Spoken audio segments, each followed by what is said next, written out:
Shri N Sreekumar, നോക്കൂ, ഇവിടെ ഇപ്പോൾ മുഖ്യമന്ത്രിയുടെ പദപ്രയോഗം അതിനെ ന്യായീകരിക്കേണ്ടി വരുന്നു നേതാക്കൾക്ക് എന്നൊരു സാഹചര്യമുണ്ട്. പക്ഷെ താൻ അങ്ങനെയല്ല ഉദ്ദേശിച്ചത്, ഇത് എപ്പോഴാണ് രാഷ്ട്രീയമായി ശരികേടായത് എന്ന ചോദ്യം ഉൾപ്പെടെ മുഖ്യമന്ത്രി ചോദിക്കുന്നുണ്ട്. ആട്ടെ, പക്ഷേ ഇതാണോ ഈ തെരഞ്ഞെടുപ്പിലെ പ്രധാനപ്പെട്ട വിഷയം എന്നൊരു ചോദ്യമില്ലേ? പ്രതിപക്ഷം കഴിഞ്ഞ 10 വർഷത്തെ സർക്കാരിന്റെ പ്രവർത്തനങ്ങളെ ഓഡിറ്റ് ചെയ്യുന്ന തരത്തിലുള്ള സമീപനമാണ് കഴിഞ്ഞ കാലങ്ങളിലൊക്കെ എടുത്തുകൊണ്ടിരുന്നത്. ഈ തെരഞ്ഞെടുപ്പിന്റെ ഏറ്റവും മൂർധന്യ അവസ്ഥയിലെത്തുമ്പോൾ അതൊക്കെ വിട്ട് ഡീൽ ആരോപണത്തിലും ഈ രാഷ്ട്രീയ ശരിയേടുള്ള വാക്കുകളിലും കോൺസെൻട്രേറ്റ് ചെയ്യേണ്ടി വരുന്നത് എന്തുകൊണ്ടാണ് പ്രതിപക്ഷത്തിന്? നോക്കൂ ശ്രീമതി രേണുക, 10 വർഷം ഭരിച്ച ഒരു ഗവൺമെന്റിന്റെ ക്യാപ്റ്റൻ എന്ന് സി പി എം വിശേഷിപ്പിക്കുന്ന ശ്രീ പിണറായി വിജയന് എന്തുകൊണ്ടാണ് തെരഞ്ഞെടുപ്പ് കാലത്ത് പ്രകോപിതനാകേണ്ടി വരുന്നത്? ഒരു മനുഷ്യൻ അദ്ദേഹത്തിന്റെ ശരാശരി നിലവാരത്തിൽ നിന്നും പെട്ടെന്ന് മാറുമ്പോഴാണല്ലോ പ്രകോപനപരമായ ചീത്ത വാക്കുകൾ വായിൽ നിന്ന് വരുന്നത്. ശ്രീ ജി സുധാകരനെ പാർട്ടിയിൽ നിന്നും മാറ്റി നിർത്തിയ ശേഷം, അല്ലെങ്കിൽ അദ്ദേഹം സ്വയം ഒഴിവായ ശേഷം, സുധാകരന്റെ നിലപാടുകൾക്ക് മറുപടി പറയേണ്ടതിന് പകരം ചെറ്റത്തരം എന്ന് വാക്ക് ഉപയോഗിക്കുന്നത് അത് അറിഞ്ഞുകൊണ്ടാണ് എന്ന് എല്ലാവർക്കും അറിയാം. അങ്ങനെ അറിഞ്ഞുകൊണ്ട് 10-60 വർഷം കൂടെ നടന്ന ഒരു വലിയ സഖാവിനെ വിശേഷിപ്പിക്കുമ്പോൾ അത് പ്രകോപിതമാണ്. അദ്ദേഹം പ്രകോപനത്തിന്റെ ഒരു കെണിയിൽ വീണിരിക്കുന്നു എന്നുള്ളതാണ് മുഖ്യമന്ത്രി. അത് എന്തുകൊണ്ടാണെന്ന് വെച്ചാൽ അത് രാഷ്ട്രീയ കാലാവസ്ഥയുടെ വ്യതിയാനം മൂലമാണ്. UDF അനുകൂലമായ ഒരു അന്തരീക്ഷം സംസ്ഥാനത്ത് കഴിഞ്ഞ 48 മണിക്കൂറിൽ എന്തുകൊണ്ടുണ്ടായി എന്നൊരു ചോദ്യം ഇവിടെ വളരെ പ്രസക്തമാണ്. രാഷ്ട്രീയ സാഹചര്യം അനുകൂലമാകുന്നതും പ്രതികൂലമാകുന്നതും ഓരോ ദിവസത്തെ ചില സംഭവങ്ങളുടെ അടിസ്ഥാനത്തിലാണ്.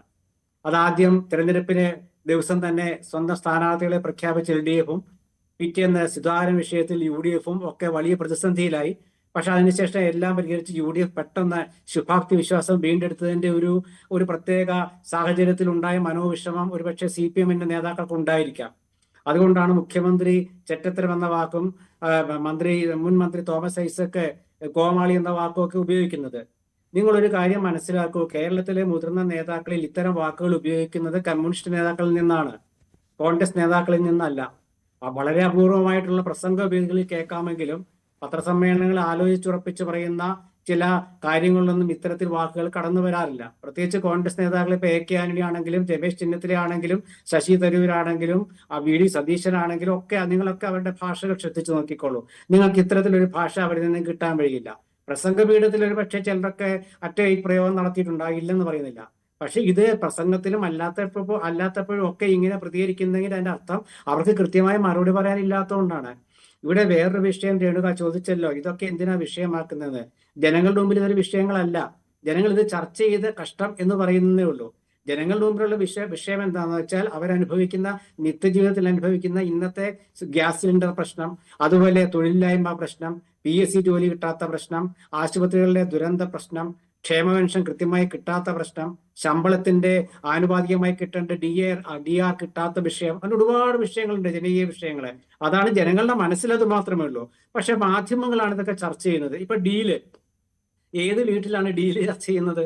ഒരു വീട്ടിലും ഡീല് ചർച്ച ചെയ്യില്ല. ഡീൽ എന്ന് പറയുന്നത് ഒരു വർത്തമാനകാല രാഷ്ട്രീയത്തിലെ ഒരു ദിവസത്തിൽ ഉണ്ടാകാവുന്ന ഒരു രാഷ്ട്രീയ സംഭവവികാസത്തെ ഭരണ പ്രതിപക്ഷങ്ങൾ തർക്കമാക്കുന്നു എന്നുള്ളതാണ്.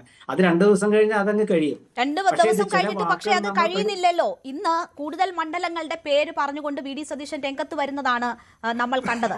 താങ്കൾ തന്നെ സൂചിപ്പിക്കുന്നു, ആരാണ്, ഏത് സാധാരണക്കാരാണ് ഈ തരത്തിലുള്ള വിഷയങ്ങളെ ശ്രദ്ധിക്കുക, അല്ലെങ്കിൽ വോട്ട് രേഖപ്പെടുത്തുന്നതിന് ഇതിനെ മാനദണ്ഡമാക്കുക എന്ന് താങ്കൾ തന്നെ സൂചിപ്പിക്കുന്നു. അപ്പോൾ ജനങ്ങളുടെ പ്രശ്നം, ജനങ്ങൾ നേരിട്ട ബുദ്ധിമുട്ട് എന്താണോ, ജനങ്ങൾ കണക്കിലെടുക്കുന്ന വിഷയങ്ങൾ, അവയിലേക്കാണല്ലോ പ്രചരണം കോൺസെൻട്രേറ്റ് ചെയ്യേണ്ടത്. പ്രതിപക്ഷം അതിലാണല്ലോ ശ്രദ്ധിക്കേണ്ടത്. ഇവിടെ ആരാണ് ഈ ഡീൽ വിവാദം കൊണ്ടുവരുന്നത്? അതൊരു അജണ്ടയായി സെറ്റ് ചെയ്യുന്നത് ആരാണ്? പ്രതിപക്ഷ നേതാവാണ്. അതിനെ പിന്തുടർന്ന് മറ്റു നേതാക്കൾ രംഗത്ത് വരികയും CPM അതിന് മറുപടി പറയേണ്ടി വരികയും ചെയ്യുകയായിരുന്നല്ലോ. ഇതിപ്പോൾ മുഖ്യമന്ത്രി പറഞ്ഞു പോയൊരു പരാമർശം വീണ്ടും വീണ്ടും ആയുധമാക്കുന്നത് ആരാണ്? അത് പ്രതിപക്ഷമാണ്. ഇന്ന് KC വേണുഗോപാൽ ഉൾപ്പെടെയുള്ളവരാണ് മുഖ്യമന്ത്രിക്കെതിരെ സമനില തെറ്റി എന്നതുൾപ്പെടെയുള്ള ആരോപണങ്ങളുമായി രംഗത്ത് വരുന്നത്. ഒരു തെരഞ്ഞെടുപ്പ് കാലത്ത് ഒരുപാട് വിഷയങ്ങൾ ചർച്ചയാകും. തെരഞ്ഞെടുപ്പ് കാലത്ത് അതിലെ രാഷ്ട്രീയ വിഷയങ്ങളുണ്ട്, ജനകീയ പ്രശ്നങ്ങളുണ്ട്, പ്രതിപക്ഷം മുൻപ് ആരോപിച്ച ആരോപണങ്ങളുണ്ട്. പ്രതിപക്ഷത്തെ കടന്നാക്രമിക്കാൻ ഗവൺമെന്റിന്റെ കയ്യിലുള്ള PR ആയുധങ്ങളുമുണ്ട്. അതിന്റെയൊക്കെ ഭാഗമായിട്ട് വരുന്ന ചർച്ചകളേ ഉള്ളൂ. അതല്ല, അത് ഓരോ ദിവസവും വിഷയം മാറിക്കൊണ്ടിരിക്കും. നാളെ പത്രികാ സമർപ്പണം പിൻവലിക്കാനുള്ള ഡേറ്റ് കഴിഞ്ഞു കഴിഞ്ഞാൽ അന്തരീക്ഷം ക്ലിയർ ആവുമ്പോൾ നിങ്ങൾ കാണുന്ന ഈ വിഷയങ്ങളൊന്നും ആവില്ല. വലിയ തരത്തിലുള്ള ജനകീയ വിഷയങ്ങളാണെങ്കിൽ ചർച്ച ചെയ്യപ്പെടുക. ഇവിടെ ശ്രീമതി രേണുക കാണേണ്ട ഒരു പ്രധാനപ്പെട്ട കാര്യം എന്താണെന്നറിയാമോ? മുഖ്യമന്ത്രി ഇങ്ങനെ ഒരു കാര്യം പറയുമ്പോൾ നമ്മുടെ CPM-ന്റെ പുരോഗമനച്ചുക്കൾ എന്ന് കരുതുന്ന ഒരു വിഭാഗമുണ്ട്. അവര് ഫേസ്ബുക്കിൽ കിടന്നിങ്ങനെ എല്ലാ കാര്യത്തിലും പിണറായി വിജയനെ ന്യായീകരിക്കുകയാണ്. നമ്മുടെ സാഹിത്യകാരന്മാരായ സുഹൃത്തുക്കൾ, എന്റെ അടുത്ത സുഹൃത്തുക്കൾ ഉൾപ്പെടെ. ഇപ്പൊ ഇന്ന് തന്നെ ഇന്നലത്തെ ആ ഒരു വിഷയം ഞാൻ പറയാം. ഒരു പ്രസംഗവേദിയില് ഔചിത്യമില്ലാന്ന് തന്നെ പറയാം. ഒരു പ്രവർത്തകനാണ് പറയുന്നത്, എനിക്കൊരു ചോദ്യം ചോദിക്കാനുണ്ട്. ഇത് LDF കൺവെൻഷനിലാണ്, അല്ലാണ്ട് വേറൊരു കൺവെൻഷനല്ല. LDF കൺവെൻഷനിൽ അവർ വരുന്നത് CPM പ്രവർത്തകരാണ്. അതിലൊരാള് എന്തോ ഏതെങ്കിലും ആകട്ടെ ആ സമയത്ത് അദ്ദേഹം ഒരു ചോദ്യം ചോദിക്കാനുണ്ടെന്ന് പറയുന്നു. അപ്പോൾ അത് നിങ്ങളിപ്പോൾ മിണ്ടാതിരിക്കും, നമുക്ക് പിന്നെ ചോദിക്കാമെന്ന് പറയേണ്ടതിന് പകരം വീട്ടിൽ പോയി ചോദിച്ചാൽ മതി എന്ന് പറഞ്ഞാൽ അർത്ഥം എന്താണ്? ആ വീടിനെ അപമാനിക്കുന്നു, ആ മനുഷ്യനെ ഒരുപാട് അപമാനങ്ങൾ അതിൽ നേരിടേണ്ടി വരുന്നുണ്ട്. ആരാണിത്? പാർട്ടി പ്രവർത്തകനാണ്, വോട്ട് ചെയ്യേണ്ടവനാണ്, വോട്ട് സമാഹരിക്കാൻ. അതൊരു കൺവെൻഷൻ ആണല്ലോ. അങ്ങനെ ഒരു പൊതുസമ്മേളനത്തിൽ ചോദ്യങ്ങൾക്ക് മറുപടി പറയാറുണ്ടോ സാധാരണ നിലയിൽ നേതാക്കൾ? അത് അങ്ങനെയുള്ളൊരു വേദി അല്ല എന്നറിയാം. മുഖ്യമന്ത്രി സംസാരിച്ചു തുടങ്ങുന്നു, വേദിയിലിരുന്ന ആ വ്യക്തി തന്നെ ആവർത്തിച്ച് പിന്നീട് ഇപ്പോൾ മാധ്യമങ്ങളോടെല്ലാം പറയുന്നു താൻ അനവസരത്തിലാണ് ആ ചോദ്യം ചോദിച്ചത്, എന്റെ തെറ്റാണ് എന്ന് ആവർത്തിച്ച് പറയുന്നത് നമുക്ക് കേൾക്കാം. അപ്പോൾ അദ്ദേഹത്തിന് പരാതിയില്ല, പക്ഷേ ഈ രീതിയിലാണോ സംസാരിക്കേണ്ടത് ഒരു കാര്യം അവിടെ ഉണ്ട്. പക്ഷെ ഇതൊക്കെ ഫോക്കസ് ചെയ്തുകൊണ്ടാണ് നമ്മുടെ പ്രചരണം മുന്നോട്ട് പോകുന്നത്. നിങ്ങളെ സംബന്ധിച്ച് ജനങ്ങളെ നേരിട്ട് ബാധിക്കുന്ന വിഷയങ്ങൾ ജനങ്ങളിലേക്ക് എത്തിക്കുക എന്നതാണല്ലോ പ്രധാന പ്രയോറിറ്റിയായി നിൽക്കേണ്ടത്. ആ രീതിയിലായിരുന്നു പ്രതിപക്ഷ നേതാവ് ആദ്യം മാധ്യമങ്ങളെ കാണുമ്പോൾ സംസാരിച്ചിരുന്നത്. പക്ഷെ പ്രചരണം മുന്നോട്ട് പോകുമ്പോൾ അതല്ല, അത് ആത്മവിശ്വാസക്കുറവാണോ എന്നൊരു സംശയം മറ്റുള്ളവരിൽ ഉണ്ടാക്കും. ഡീൽ എന്തുകൊണ്ട് വരുന്നു? പാലക്കാട് ജയിക്കില്ല എന്നതുകൊണ്ട്. ഡീൽ എന്തുകൊണ്ട് ആവർത്തിച്ച് പറയുന്നു? സംസ്ഥാനത്ത് 10 ഇടങ്ങളിലുണ്ടെന്ന് പറയുന്നു. അത് 100 തേക്കാനാവില്ല അല്ലെങ്കിൽ ജയിക്കാനാവില്ല എന്ന ആത്മവിശ്വാസക്കുറവിൽ നിന്നാണെന്ന് സംശയം വരും. നോക്കൂ രേണുക, അതായത് നിങ്ങൾ രാഷ്ട്രീയം കൃത്യമായിട്ട് അറിയുന്ന അല്ലെങ്കിൽ അത് കൃത്യമായിട്ട് പിന്തുടരുന്ന ഒരാളാണല്ലോ. അതായത് ഒരു രാഷ്ട്രീയ തെരഞ്ഞെടുപ്പ് ഗോതയില് ഭരണപക്ഷവും പ്രതിപക്ഷവും പരസ്പര ആരോപണം ഉന്നയിക്കുമ്പോൾ അത് കൊണ്ടും കൊടുത്തും വേണം മുന്നോട്ട് പോകാൻ. അല്ലെങ്കിൽ പ്രവർത്തകരുടെ ആത്മവിശ്വാസം നഷ്ടപ്പെടും. ഞാൻ പറഞ്ഞല്ലോ, കഴിഞ്ഞ 2 ദിവസമായിട്ട് UDF-ന് ആത്മവിശ്വാസം ഏറാനുള്ള കാരണം എന്താണ്? ഈ വക മുഖ്യമന്ത്രിയുടെ ഭാഗത്തുനിന്ന് ഞാൻ പറഞ്ഞ് അവസാനിപ്പിക്കട്ടെ. മുഖ്യമന്ത്രിയുടെ ഭാഗത്തുനിന്നുണ്ടായ ചില പ്രശ്നങ്ങൾ ചർച്ച ചെയ്യപ്പെടുന്നതുകൊണ്ടാണ് ഞാൻ പറഞ്ഞു വന്നത്. അങ്ങനെ ഒരു വിഷയം അവിടെ വരുന്നത് സാധാരണ ഇതിൽ ചോദിക്കാൻ പാടില്ലെന്ന് ആദ്യം പറഞ്ഞിട്ടാണ് ഞാൻ പറഞ്ഞത്. പൊതുയോഗത്തിന് ചോദിക്കാൻ പാടില്ല. പക്ഷെ അങ്ങനെ ചോദിക്കുകയാണെങ്കിൽ തന്നെ അതിന്റെ മറുപടി ഇങ്ങനെയല്ല വേണ്ടത്. ഞാൻ പറഞ്ഞത് അതിന് ശേഷമുള്ള കാര്യങ്ങൾ, ആ വിഷയം അവിടെ നിൽക്കട്ടെ. പൊതുയോഗത്തിലെ ചർച്ചയാക്കേണ്ട അത് ഓരോ നേതാക്കളുടെ ഒരു മാനസികാവസ്ഥയൊക്കെ അതിൽ പ്രശ്നമാണ്. നേരെ മറിച്ച് ആ പ്രസംഗപീഠത്തിൽ ഉണ്ടാകാവുന്ന ചില പ്രശ്നങ്ങൾ, ഇപ്പൊ ഗോവിന്ദ മാഷ് ഒരു മൈക്കുകാരൻ പോയിട്ട് മൈക്കിനടുത്ത് നിന്ന് സംസാരിക്കാൻ പറയുമ്പോൾ താമ്പോടു എന്ന് പറയുന്ന ഒരു അവസ്ഥയൊക്കെ നമ്മൾ കണ്ടതല്ലേ. അപ്പൊ അതല്ല ചർച്ച. അതിനുശേഷം ചില പ്രശ്നങ്ങളുണ്ട്. ആ പ്രശ്നങ്ങളാണ് ഞാൻ പറയുന്നത്. കേൾക്കുന്നുണ്ടോ? കേൾക്കാം. അതായത് ഞാൻ പറയുന്നത് എന്താ വെച്ചാൽ അതിനുശേഷമുള്ള ചില പ്രശ്നങ്ങളാണ്. അപ്പൊ അത് മുഖ്യമന്ത്രി വരെ അനുകൂലിച്ചുകൊണ്ട് മുഖ്യമന്ത്രി ആ സമയത്ത് അങ്ങനെ പറഞ്ഞു. പക്ഷെ ആ ചോദ്യം അങ്ങനെ ചോദിക്കാൻ പാടില്ലായിരുന്നു. പിന്നെ പറയണേ, എന്നാ മുഖ്യമന്ത്രിക്കും അങ്ങനെ പറയാൻ പാടില്ലായിരുന്നു. ഇങ്ങനെയൊക്കെ ഉരുട്ടിപ്പരട്ടി സൂചിപ്പിച്ച് നമ്മുടെ മുഖ്യമന്ത്രിയുടെ ഒപ്പമുള്ള ചില പുരോഗമന സ്വഭാവമുള്ളവർ ഫേസ്ബുക്കിലൊക്കെ എഴുതുകയാണ്. നേരെ മറിച്ച് മുഖ്യമന്ത്രി ചെയ്ത് തെറ്റാണ്, അല്ലെങ്കിൽ ആ പൊതുയോഗത്തിൽ ഒരാളൊരു സാധാരണക്കാരനെ വിമർശിക്കുന്നതിൽ അർത്ഥമില്ലല്ലോ. അപ്പൊ മുഖ്യമന്ത്രി ചെയ്തത് തെറ്റാണ്. പണ്ട് ഇതുപോലെ പൊതുയോഗത്തിൽ ഉമ്മൻചാണ്ടി ഇതുപോലെ ഒരു മദ്യഷാപ്പ് പൂട്ടുന്നതിനെ കുറിച്ച് പറഞ്ഞപ്പോൾ ഇങ്ങനൊരു ചോദ്യം ഉയർന്നു. ആ ചോദ്യം വരുമ്പോൾ ഉമ്മൻചാണ്ടി ഇങ്ങനെയാണ് പ്രതികരിച്ചത്.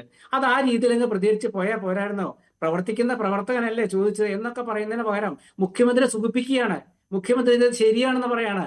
അങ്ങനെ തെറ്റിനെ രാജാവ് നഗ്നനാണെന്ന് വിളിച്ചു പറയാൻ ആളില്ല CPM-ല്. അതിന്റെ ദുരന്തമാണ് അവരനുഭവിക്കുന്നത്. രേണുകയുടെ ഒരുപക്ഷെ മാധ്യമ ജീവിതത്തിലെ കഴിഞ്ഞ കുറെ വർഷങ്ങളായിട്ട് ഇങ്ങനെ ഒരു തെരഞ്ഞെടുപ്പ് വരുമ്പോൾ CPM-ലെ പ്രമുഖ നേതാക്കൾ കൂട്ടത്തോടെ CPM വിടുന്നത് കണ്ടിട്ടുണ്ടോ? എന്തുകൊണ്ടാണ്? തുടർഭരണം ഉണ്ടെങ്കിൽ എല്ലാവരും ഇവിടെ നിൽക്കില്ലേ? അപ്പൊ തുടർഭരണം ഉണ്ടാകില്ലെന്ന് അവരും കൃത്യമായിട്ട് അളക്കുന്നു. മാത്രമല്ല, തുടർഭരണം ഈ പാർട്ടിയെ നശിപ്പിക്കും എന്ന് പറഞ്ഞത് അവർക്കൊപ്പമുള്ള സഹയാത്രികരല്ലേ? KH സച്ചിദാനന്ദ മാഷ് ഉൾപ്പെടെയുള്ള സാറാ ജോസഫ് ടീച്ചറെ ഒക്കെ അല്ലേ പറഞ്ഞത്? എന്തായാലും പറയാൻ കാരണം എന്താ? മാർക്സിസ്റ്റ് പാർട്ടി ഇങ്ങനെ ജീർണതയിലേക്ക് പോകുന്നത് ഈ ഭരണസുഖത്തിലിരിക്കുന്നതുകൊണ്ടാണ്. അപ്പൊ അതുകൊണ്ടാണ് ഞാൻ പറഞ്ഞത് VD സതീശൻ പറഞ്ഞത് ശരിയാണ്. ഡീൽ എന്ന് പറഞ്ഞത് ഡീൽ ഒരു പുതിയ കാര്യമല്ല. ഡീൽ ഇതിനു മുമ്പ് CPM ചെയ്തിട്ടുണ്ട്, കോൺഗ്രസും ചെയ്തിട്ടുണ്ട്, ഇല്ലെന്ന് പറയാൻ പറ്റില്ല, രാഷ്ട്രീയമാണ്. പക്ഷെ ഒരു ഡീൽ ഉണ്ടാകുമ്പോൾ അത് തുറന്ന് കാണിക്കണം. അതിപ്പോ കോൺഗ്രസ് തുറന്നു കാണിച്ചു, നാളെ കോൺഗ്രസ് ഡീൽ ഉണ്ടാക്കുകയാണെങ്കിൽ CPM തുറന്നു കാണിക്കാം, അല്ലെ BJPക്ക് തുറന്നു കാണിക്കാം, അതിൽ തെറ്റൊന്നുമില്ല. പക്ഷെ അവിടെ ജനകീയ വിഷയങ്ങൾ അതുകൊണ്ട് മാറിപ്പോകുന്നില്ല. ജനകീയ വിഷയങ്ങൾക്കൊപ്പം തന്നെ ഇത്തരം രാഷ്ട്രീയ വിഷയങ്ങളും തെരഞ്ഞെടുപ്പ് കാലത്ത് ചർച്ച ചെയ്യണം. ചർച്ച ചെയ്തില്ലെങ്കിൽ രാഷ്ട്രീയമായിട്ട് ചിലപ്പോൾ ഒറ്റപ്പെട്ടു പോകും. ഇപ്പൊ ഇവിടെ ഡീലിനെ കുറിച്ച് ചർച്ച ചെയ്യുമ്പോൾ സുന്ദരയ്യയുടെ വിഷയം വരെ വന്നു. P. സുന്ദരയ്യ എന്തുകൊണ്ടാണ് 77-കളിൽ രാജിവെച്ചത് പാർട്ടി പോളിറ്റ് ബ്യൂറോ അംഗത്വം, കേന്ദ്ര കമ്മിറ്റി അംഗത്വം എന്നൊരു ചോദ്യം വരുന്നുണ്ട്. കാരണം അന്ന് BJPയുടെ ചെലവിൽ BJP CPM ധാരണ ഉണ്ടാക്കാൻ ശ്രമിച്ചപ്പോൾ പറ്റില്ല എന്ന് പറഞ്ഞുകൊണ്ടാണ് അദ്ദേഹം രാജിവെച്ച സുന്ദരയ്യ. ആ കത്തിപ്പോഴും കിടപ്പുണ്ടല്ലോ, സോഷ്യൽ മീഡിയ കിടപ്പുണ്ടല്ലോ. അപ്പൊ അതൊക്കെ ചർച്ചയാകും. പക്ഷെ അതുകൊണ്ടൊന്നും ജനകീയ വിഷയങ്ങൾ പോവില്ല. UDFന് ആത്മവിശ്വാസം വരുന്നത് എന്തുകൊണ്ടാണെന്ന് വെച്ചാൽ ജനങ്ങൾ ചില സർവേകളിൽ VD സതീശന്റെ നിലപാടുകൾക്ക് പിന്തുണ പ്രഖ്യാപിക്കുന്നു. ഈ ഗവൺമെന്റ് ഒന്ന് മാറണം, ഒരു പുതിയ ശൈലി, പുതിയ മുഖം വരണമെന്ന് ആഗ്രഹിക്കുന്നതുകൊണ്ടാണ്. അതിൽ യാതൊരു മാറ്റം ഉണ്ടാവില്ല. പക്ഷെ ഒപ്പം ഇതൊക്കെ ചർച്ച ചെയ്തു പോകും. ശരി, ഇതൊക്കെയും ചർച്ച ചെയ്യേണ്ടുന്ന വിഷയങ്ങൾ എന്നതാണ് അദ്ദേഹം സൂചിപ്പിക്കുന്നത്. കൂടുതൽ വാർത്തകൾക്ക് News 18 Keralam YouTube channel subscribe ചെയ്യുക.